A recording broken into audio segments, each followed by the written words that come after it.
Yo Gotti fired back at Key Glock for pulling up to Big Jook's grave, and the internet has been going absolute nuclear ever since y'all need to hear this, because what just went down between these two camps isn't just social media noise. This is years of blood, bodies, court paperwork, and cold Memphis streets all crashing into one moment. Nobody expected Key Glock, the cousin and right-hand man of the late young Dolph, walked up to the grave of Anthony at Big Jook Mims Yo Gotti's murdered older brother, and the boldness of that move sent shockwaves through the entire culture. Then Gotti responded, and when he spoke on it, the internet went into a frenzy. This story runs deeper than a tweet, deeper than a rap beef. This goes back years to a label deal that got turned down. Over 100 bullets fired at a bulletproof truck in Charlotte, a man gunned down outside a cookie shop, court documents with price tags on rappers' heads, and a broad daylight murder outside a Memphis restaurant that still has no suspects and no arrests. Let me break it all the way down from the very beginning, because you can't understand what Key Glock stepping to that grave really means without knowing everything that led up to it. And trust me, the full picture is way wilder than the headline to understand how we got here. We got to go back to 2014 Memphis. Tennessee, a city that bleeds music, a place where the streets and the studio feel like the same environment. Yo Gotti, real name Mario Mims, was already one of the biggest names Memphis rap had ever produced. He built his collective music group, CMG, from the ground up by 2014. He had one of the strongest independent to major pipelines in Southern hip-hop. He was signing talent, locking deals, stacking money, and his older brother, Anthony Mims, known on the streets as Big Jook, was right there beside him, ride or die, blood in. Blood out. Big Jook called himself a Jook the Boss on Instagram. For a reason, he wasn't just Gotti's brother. He was part of the system. CMG wasn't just a label, it was a family operation. And Jook was deeply involved in it at the same time. Another young Memphis rapper was coming up, Adolph Thornton Jr., better known as Young Dolph. Castalia Heights raised. Street-certified Dolph was moving independent, building his own lane, his own buzz, his own brand. Gotti saw that potential and wanted Dolph under the CMG umbrella in 2014. He offered Dolph a deal, and Dolph said no straight up, no hesitation. He didn't want to attach himself to someone else's movement. He wanted to build his own. That simple, and no planted a seed of tension between two Memphis heavyweights, a seed that would grow into something serious over the next 7 years. That rejection hit Gotti personally, and that matters in the streets. Turning down a man like that, especially in your own city, isn't just business. It's a statement. Dolph was basically saying, I don't need you, I can do this on my own. And the fact that he actually could, that made it even worse for a couple of years. Things stayed mostly quiet, subliminal, coded the kind of tension everybody feels, but nobody says out loud. Then 2016 hit, and Dolph stops being subtle. He announces his debut album, King of Memphis, Gotti's City, Gotti's Throne, and the message was loud and clear. Shots fired. Black Youngsta, one of Gotti's artists, approached Dolph in person. The beef went from hidden to visible. The internet caught on. Memphis started buzzing, and not because of music, but here's where it really gets wild. February 2017, Young Dolph drops Play With Ya Be, a full diss track calling Gotti out by name. No more subliminals. No more is no more. Coded talk. He straight up calls him, Yo Gotti, and lays the whole backstory out for the world. The lyrics didn't hold back. Dolph basically said, you went from wanting to sign me to being my biggest hater. He even dropped a music video with a Gotti lookalike for Coates Lean. The whole thing turning it into a public parody, a straight-up humiliation play. Gotti responded with, don't beef with me. But by then, the damage to public perception was already done. Dolph made the situation look almost comedic, and the streets were watching closely. Then the very next day after that, video dropped February 25th, 2017. Someone rolled up on Young Dolph's SUV in Charlotte, North Carolina, and unloaded over 100 shots. 100 shots. That wasn't random. That was meant to end him. The only reason Dolph survived is because he was in a bulletproof vehicle. Over 100 rounds, not one got through. Shaken but alive, and in classic Dolph fashion, he still performed in Charlotte that same night and played the Gotti diss track for the crowd. About 3 months later, police linked a van to the shooting, and that van had been rented by Black Youngsta. Youngsta turned himself in, denied everything, said the van had been stolen. He was released on bail. Yo Gotti was never officially named a suspect, but the streets, they connected every dot. Timing, the van, the CMG link, everybody saw how it looked at Big Jook's grave. The reaction was split straight down the middle. Some people called it one of the coldest moves we've seen. In a minute, a man whose cousin was killed walking up to the grave of the man allegedly tied to ordering that hit and just standing over it. No violence, no words, just presence, just standing there and letting the moment speak for itself. Others felt Glock was moving reckless. saying he was poking a bear that didn't need poking. Especially with his name already rumored to be on a hit list, doing that publicly wasn't just bold. It was dangerous, and then Yo Gotti responded. And it was exactly the kind of energy you'd expect from someone who's never been shy about where he stands. Gotti didn't stay quiet this time. This wasn't like the silence after Dolph's death when CMG said nothing for months. This was direct a response to what Glock did and instantly put everything back in the spotlight now. Gotti's message, depending on how you take it, could come off as a warning, as grief talking, or as a man defending his brother's legacy, the only way he knows how, but the way the streets saw it, and the way Glock likely saw it. That response turned the temperature way up between both sides. And here's what people keep overlooking: the official case around Big Jook's murder is still unsolved. No arrest, no name suspects. And when it comes to Dolph's case, especially the alleged higher-up involvement, it's still not fully closed. Either Justin Johnson is serving life.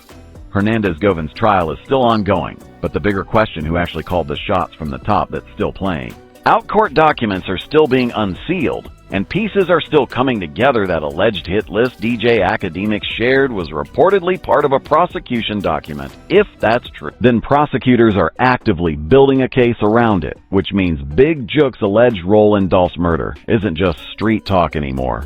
It's part of the government's working theory, and they don't put claims like that in official documents unless they believe they can support them. But let's be real, the streets had their own understanding long before any of this hit the courtroom. Memphis has known for years how things were moving, who was connected, and why certain people moved the way they did. Real recognized real, and in Memphis, the real ones already knew. The fallout from all of this is still unfolding, no doubt about it. Key Glock has been locked in on the music side through all the tension and lost his third studio album, Glaucoma 2, dropped in February 2023, and made it clear he wasn't going anywhere. He signed with Republic Records in March 2025 and followed it up with his major label debut, Glaucoma, in May 2025, while everything else is going on. He's been stacking wins, but don't get it twisted. Just because he's focused on music doesn't mean he's disconnected from what's happening in the streets.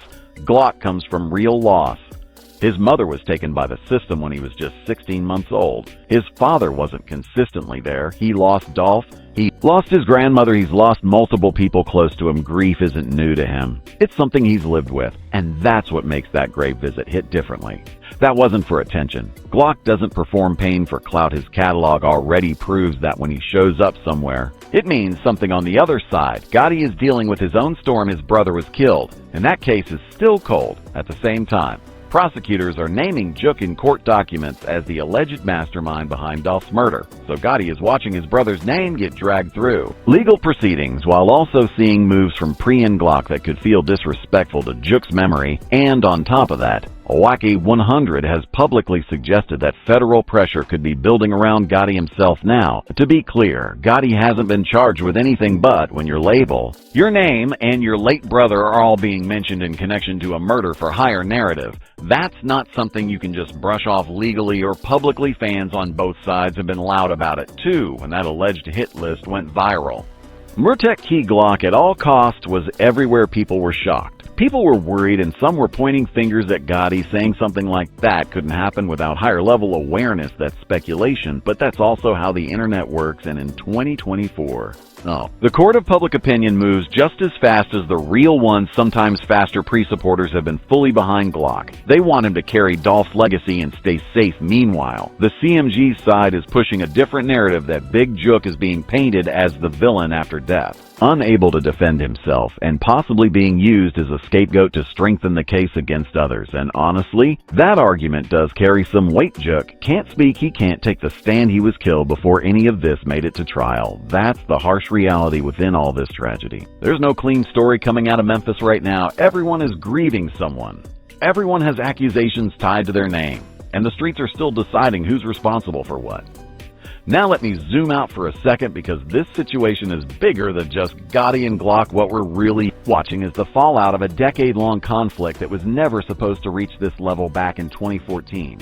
Young Dolph turned down a Deal 1 decision, and that move allegedly set off a chain reaction that led to everything: his murder, the killing of Gotti's brother, alleged price tags on rappers, unsolved cases, and now Key Glock standing at a grave that represents all of it at once. This is what happens when street politics and industry politics become the same thing. CMG and Pre weren't just rival labels, they represented two different paths.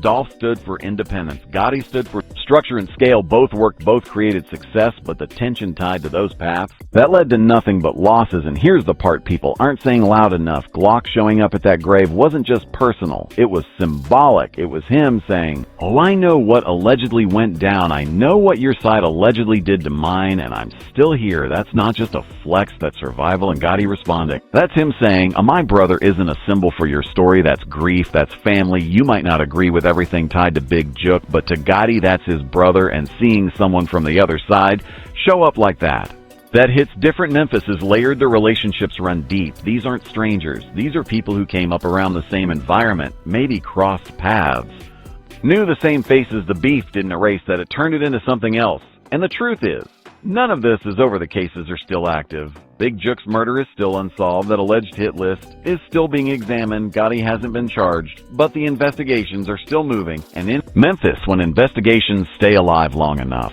they eventually reveal something that shifts everything. Justin Johnson is already serving life. Hernandez Govin's case is still in motion. More documents are coming out. More connections could surface. And when that happens, the full story from whoever allegedly gave the order to whoever carried it out is going to be questioned all over again. Glock visiting that grave. That's a timestamp, a moment that says the people still here remember everything. And Gotti's response.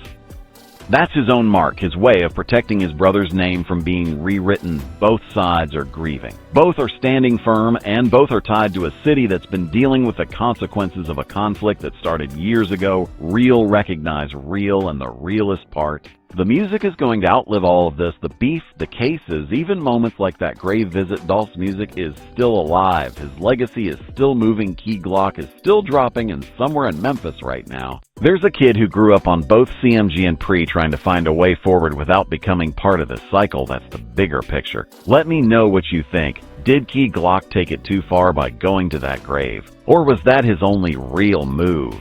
And what does Gotti's response really signal about what's coming next? I'm watching this closely, and this story is far from finished. Stay locked in. ND, that was just the beginning.